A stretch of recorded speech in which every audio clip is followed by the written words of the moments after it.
Salam, dəyərli abituriyentlər. Mən MHM Tədris Mərkəzinin Zorah müəllimi Royal Həsənov. Sizlərlə deməli qəbul tipli sualların izahını verəcəm. Diqqətlə, yəni saxlayaraq özünüz deməli belə deyək, izah edə bilərsiniz özünüz üçün, sonra baxa bilərik. Gəlin baxaq. Biz nəyə baxırıq? Xüsusilə ən aktual bir hissələrdən biridir.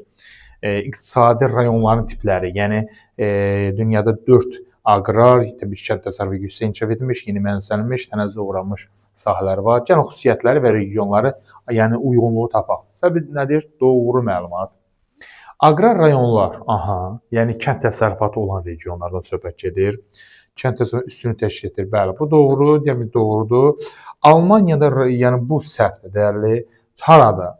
Deməli, İtaliyanın cənubudur, Fransanın qərbidir, dəyərli abituriyentlər və İspaniyanın mərkəzidir. Burada Almaniya sur ola bilməz. Yanlış.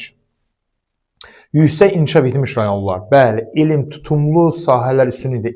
Elm etidən sonra, elmi texniki inqilabdan sonra bu sahə daha da inkişaf elədi.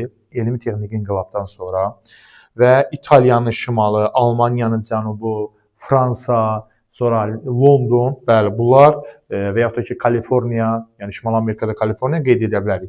Deməli, 2 doğrudur. Yeni mənimsənilmiş rayonlar. Yeni mənimsənilmiş rayonlara baxıraq, ekstremal şəraitə malik. Ekstremal nədir? Yəni, əlverişsiz.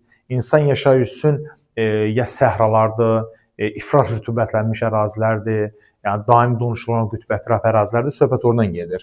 Amma burada Qara İngiltərə ola bilməz. Avstraliya sərhəsi ola bilər, Qara İngiltərə ola bilməz, dəyərli yoldaşlar. Bu da yanlışdır. Tənəzzülə uğramış sənaye rayonları, bəli, tənəzzülə uğramış sənaye ənənəvi sahələr üstünlük təşkil edir. Yəni, yenilik yoxdur. Əvvəlki sənaye müəssisələr qalmaqdadır, düzdür, fəaliyyət göstərir. Rusiyada Ural Volqa boyu, ABŞ-da Appalaç hövzələri, bəli, tamamilə doğrudur. Doğru cavabı istəyirsə, dəyərli abituriyentlər, 2 və 4-ü götürə bilərik. Yəni, doğru cavab Y variantıdır.